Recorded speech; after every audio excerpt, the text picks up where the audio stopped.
Hey guys, what's up? My name is Naya Barnes, and I'm so excited for you guys to be here tonight. I'm a 7th grade leader here at the Hunter Park campus, and just like you guys, I used to be a student. As a student and as a leader, I love groups. So if you're not in a group, get in one tonight, text this number below, and we'll have someone from our team reach out to you.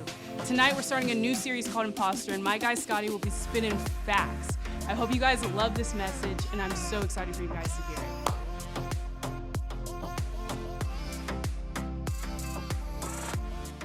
What is going on, SCY? Scotty here. I'm so excited that you have joined us here tonight. We are hopping into a brand new series called Imposter. And I'm not talking about Among Us, and who knows if it's going to be popular by the time that this video comes out, which comes out in November. I know Among Us came out like 3 weeks ago, but it may not be cool because trends change, but we're not talking about Among Us. We're actually talking about social media for the next 3 weeks. Now, here's the reality. A lot of us, if not all of us, are on social media. I'm on social media. And here's the deal. If you came tonight and you don't have social media, you don't have TikTok, you don't have Instagram, you don't have Twitter, or whatever it may be, I still believe God has a word for you. I still believe that God wants to speak to you. So don't tune us out if you don't have social media. Now, as we start this series, I wanted to define imposter for you so we could kind of set the tone for where we're headed the next few weeks. And so I just found this dictionary definition of imposter, and it just simply means a person or thing who pretends to be someone else in order to deceive others, especially for fraudulent gain. Now, social media has become this big deal in our lives, right? Netflix just came out with a documentary called The Social Dilemma, talking about kind of the flaws and issues with social media. Now, I want to throw a disclaimer in there as well. When we talk about social media, is that it could also be used for good, okay? We're going to be talking about that in the next few weeks as well in this series. So I don't want you to tune me out quite yet saying that it's the devil, it's Satan, it's not good. Like, I have social media. My social media journey started a long time ago in junior high with a thing called MySpace. Do you guys remember MySpace? Like, MySpace was before Facebook. It was before Instagram. It was tight. Like, it was awesome. Like, you could create your profile so people would go into your profile, and then they came out with this new upgrade where you could create a playlist, right? So when people opened your profile, like, music would start playing, and I had Blink-182 on there and all of these bands that I loved, AFI, like all these bands that you're probably like, I have no idea what these bands are, right? And it was awesome. And if you think there's social media drama now, because I've seen social media drama, we dealt with the top 8 of MySpace. Now, if you don't know what the top 8 is, that's where you'd go to a profile and you'd see the top 8 of your friends on your MySpace. So you would know if you and your best friend were in a beef because you'd go to their profile and you'd see Ted and Sally took your spot, and you'd be like, are you freaking kidding me, Ted and Sally? Like, are you serious? Like, you have no idea. And then social media got a little more improved, and Twitter came out, and then Instagram came out, and I have an Instagram. I probably got Instagram back in 2012. And then now we got TikTok, and we got all of these different things. And look, social media is fun. It's an opportunity for us to be in relationship with other people. It's an opportunity for us to connect. But with all the joys and cool parts and positives of social media, there are also pitfalls and dangers of social media, which is what we want to talk about in this series. Right? Dangers of not feeling valuable if you don't get a certain amount of likes or views, right? You post a picture, and I've seen it before. You'll post a picture, you don't get a certain amount of likes, and you pull it down because you feel like maybe you're not valuable enough for 100 likes or 200 likes, or your video goes viral. Right? There's a danger of cyberbullying. I've seen screenshots of what you guys say to each other on social media, and it's vicious, it's ferocious, it's not encouraging at all. Dangers of missing out on real relationships. It's put us and brought us into isolation. Like, most of us don't even know how to talk on a phone anymore, right? Someone calls you and you decide, should I pick it up or not? You don't, because you don't know how to interact and hold a conversation. But there are also even spiritual dangers that could come from social media. Dangers of missing out on what God has for you. Dangers on being distracted from what God may want to reveal to you. and dangers of finding your identity in all the wrong things. And the list can go on and on and on. And social media, including myself, has addicted each and every one of us. We're drawn to it. We want more, right? We love matching or arguing comments in Instagram comments, right? We want to argue. We want to participate. We want to say our 2 cents, but we never ever say that to someone in their face, right? We never ever say that in a conversation. We need to find the perfect gift, right? Like the gifts that you see here on the screen. Like they're funny, they're great, they're hilarious. And we have to find the perfect gift for Instagram and for TikTok. Or spreading, another throwaway selfie on Snapchat. I don't know if Snapchat is still a thing anymore, right? I know that it still exists, but again, I can't keep up with the times. I just turned 28. I'm getting old here, and I just can't keep up. And the draw of social media is a desire to be seen, to always be affirmed in the view of other people. That's why we're drawn to it, right? These smartphones that we have in our pockets, the iPhones and the Androids, and we're praying for you Android users, but like iPhone and Androids, right? The smartphones give us this false promise to protect us from this big word called agoraphobia. I said it, I nailed it, I did it correctly. And it's this fear of being forgotten, right? So we impulsively want to connect through our phones and through social media from the moment we wake up to the moment we go to sleep, right? What do you grab in the morning when you wake up, right? Do you even have time before you even roll over and pick up your phone and start scrolling? Do you ever take some time before you go on TikTok and maybe film something or maybe you post a picture? Do you ever take time, right? And the same before you go to bed as your room is dark and as you're going to sleep and your phone is illuminating the room and you go to sleep, just focus on social media. But what we don't realize is we're filling our lives with something that is counterfeit and fake. That's an imposter. That promises something more. That says that there is more if you continue to open up your phone. That there is more value that you could get added if you just get more likes and your video goes viral. And it's counterfeit, it's fake, it's an imposter. We're searching to fill the hole and gap only God can fill with social media. That's why social media, as good as it may be, and again, don't hear me, I'm not saying that social media is the devil, and I know some of the parents may be watching and tuning in, but I told you so, right? They're saying that. That's not what I'm saying. I use social media. It could be used for good. And as good as it may be, it always leaves us feeling empty and wanting more. We're always craving more. We're always wanting more. And we have our relationship with Jesus and social media flipped. Right? We have them flipped. We put social media in the place where Jesus should be. We're finding our truth. We're finding our value. We're finding our identity in social media when we should be finding those things in Jesus and not social media. And we're putting ourselves at risk of putting social media in the place of God. And this isn't the first time we see this. We see this in a city named Colossae. If you ever read your Bible, there's the book of Colossians in the New Testament, and it's talking about this city. And they were finding this new life in Jesus. Now, the cool thing about Colossae was it was actually a banging city back in the day. Like, it was a destination to go to. It was awesome. It was tight. It was off the hook. That's where the parties were. That's where people wanted to go. That's where the celebrities wanted to go. But then there were some neighboring cities that started to move into town. And the relevance of Colossae kind of went down. They began to lose their reputation. They began to lose their popularity. And so there's this moment where the Apostle Paul was writing a letter to the church in Colossae. They're brand new believers, this new life in Jesus. And he was encouraging them because they were trying to build their reputation up again. They were trying to build their social status again and get back on the map. Right? Sound familiar with social media? I want to build my status. I want to build my value. I want to build my reputation.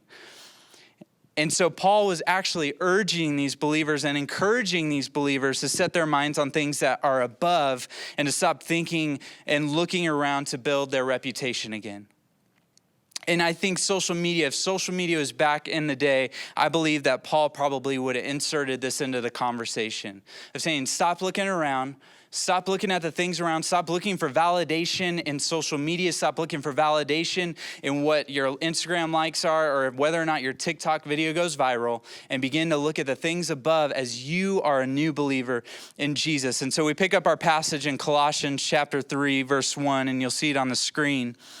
And Paul says this, "Since then, you have been raised with Christ.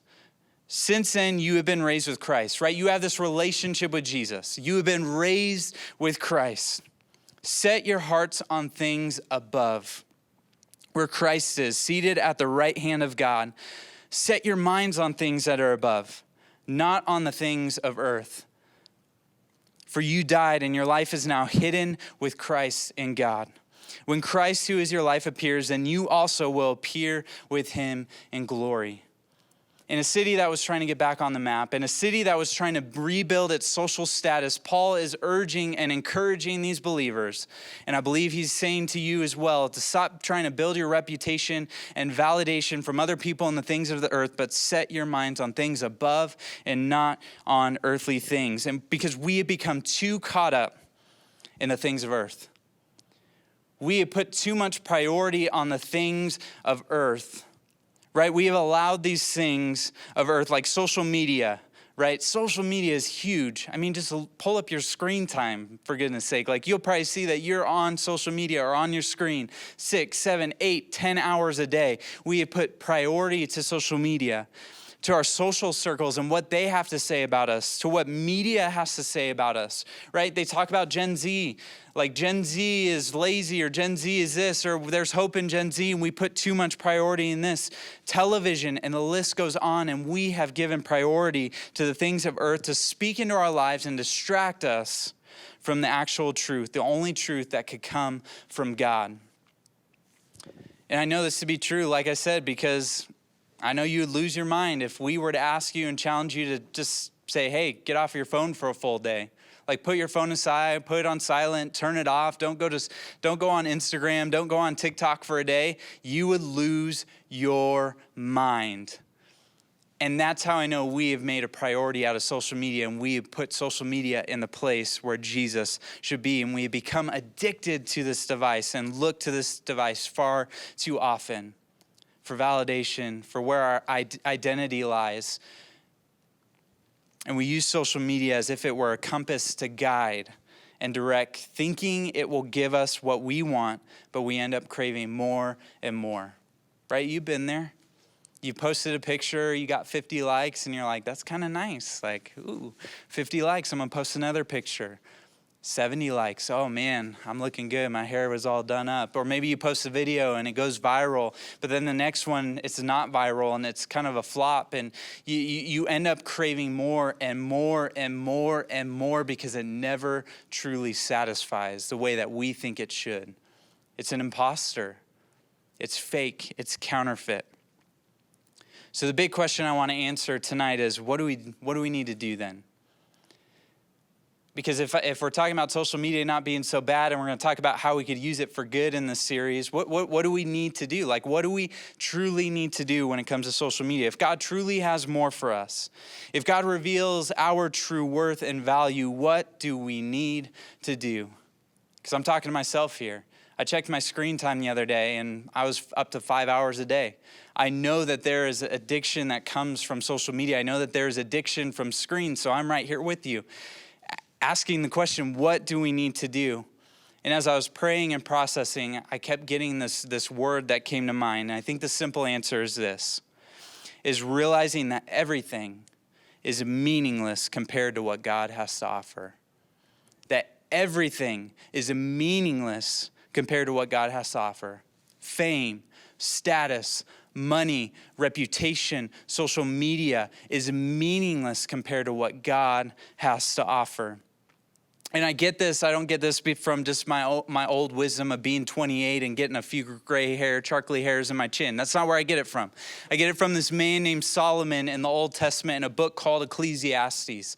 Now, Solomon was a king, and he was pretty much on this journey to figure out, man, are these things worth it? Are these things worthwhile? He was like the modern day Justin Bieber. He had the houses, he had the parties, he had the cool things. And he tested, are these things meaningful in comparison to God? And this is what the writer and King Solomon had to say in Ecclesiastes, starting off his book in chapter 1, verse 2. And this is what his response was before he began to talk about his experiment. He said, meaningless, says the teacher, utterly meaningless. Everything is meaningless. Man, he used meaningless 4 times. And the other word that is translated, I'm not going to go into like the Greek or the Hebrew or whatever, but I did my studies. I know what it means. But the word meaningless also means fleeting. It's a vapor, and it leaves as quickly as it comes, right? Like think if you go to Disneyland and you go on the ride Pirates of the Caribbean and you go down and you go through that mist part, and I forget who the captain is or whatever, but he's like projected on the mist. You go through it and he kind of fades away. It's fake. It's not real, right? Think about when Tupac was a hologram not too long ago. I don't know if you remember this, but they made Tupac a hologram. He looked real, but he was fake. He was not real. He was a vapor, right? He was a hologram. And look, there is a lot of good that could come from social media, but used incorrectly, you soon realize how meaningless it is. Leaves you craving more and empty. Right? It's only Jesus that will satisfy what your soul is truly craving. No amount of likes or views that go viral will ever compare to what Jesus can offer. Look, and you may be at church, or maybe you're at a campus, maybe you're watching online, maybe you're watching this down the road, and you don't have a relationship with Jesus. I'm here to tell you that there is more that Jesus can offer than social media. There's more that Jesus can offer than what this world can offer. And so I would challenge you to get plugged into a group, whether it be today or maybe you're watching it down the road, because I believe we'll have groups if we're in the year 2025 or whatever it may be, to begin to have the conversation of what it would look like to be in a relationship with Jesus, because I promise there's more in a relationship with Jesus. There's more that he can satisfy. There's more value and identity and purpose that comes from Jesus that comes like not from social media. So the hope in this series is that we flip-flop where we find our true identity, that we would put Jesus in his rightful place, that we would take social media, that we would take the influence of the world off of the seat where Jesus needs to be and put Jesus in his rightful place. Again, we can use social media. We could use it for good. We could use it for a purpose. But when it has drawn us and it has given us a counterfeit and fake, whatever it may be in our lives, when we find our value and our identity through likes and videos, that's not what God intended for us. Our value and identity should come from him. Because what we have begun to do is we've begun to cloud the voice of Jesus with social media. So the question I have for you as we begin to wrap up is, have you clouded the voice of Jesus? Can you even recognize what he is saying to you? Can you even recognize where he is in your life? Or have you put social media in his rightful place? Are you distracted by the things of this world? Are you distracted by how many views you get? Are you distracted by all of the things that don't matter, that are meaningless, that are a vapor, that are here today and gone tomorrow? Because Jesus has so much more for you. And everything outside of Jesus is meaningless. And so I want to end by reading how Solomon wraps up the book of Ecclesiastes in chapter 12, picking up in verse 8. It says, meaningless, meaningless, says the teacher. He concludes with that. He talks about his whole experiment. He talks about how he threw the parties. He talks about how he had all the great things. He talks about how he had the fame. He talks about how he had all the Instagram likes. He talks about how his videos went viral. And at the end of chapter 12, he says, meaningless, meaningless. Everything is meaningless. Verse 9, not only was the teacher wise, but he also imparted knowledge to the people. He pondered and searched out and set in order many proverbs. The teacher searched to find just the right words, and what he wrote was upright and true. The words of the wise are like goads, their collected sayings like firmly embedded nails given by one shepherd. Be warned, my son, of anything in addition to them. Of making many books there is no end, and much study wearies the body. Verse 13, now all has been heard. Here is the conclusion of the matter. Fear God and keep his commandments, for this is the duty of all mankind. For God will bring every deed into judgment, including every hidden thing, whether it is good or evil. Everything is meaningless apart from God. Solomon knew something that we did not. He set out on a journey to debunk whether or not maybe the things of the world can offer more than what God may have to offer. And in the end, he said, everything is meaningless. The identity you find in social media is meaningless in comparison to what God has to offer. Follow God and not likes. Follow God and not a viral video. And so as you head into groups, I want you to begin talking and thinking through practical steps as a group. In your conversation, in your discussion questions, it's going to try to help you stretch and say, okay, if social media is not as bad, but maybe I've fallen victim to this idea of being caught up by this imposter, what can I begin doing today to start following God? To start following him wholeheartedly, to start finding my identity in him. Because I believe that there's accountability when we do it together, right? Because it could be easy to hear a cool message. It could be easy to maybe talk about it in group and not talk about practical steps and then go straight home, pull up Instagram, start swiping, start posting videos and pursuing that value again. And so my challenge is that you'd begin to talk about it together and hold each other accountable. And my hope and prayer is you really wrestle with having a healthy perspective when it comes to social media in the coming weeks. I love you, Sandals Church Youth, and I hope you guys have a great time in groups, and we'll see you all next week. Dang, I love what Scotty had to say about how everything is meaningless compared to God. If you guys aren't in a group, make sure to get in one. Text this number below because that's what groups are great for, conversations. Anyways, see you guys next week. Have a great time.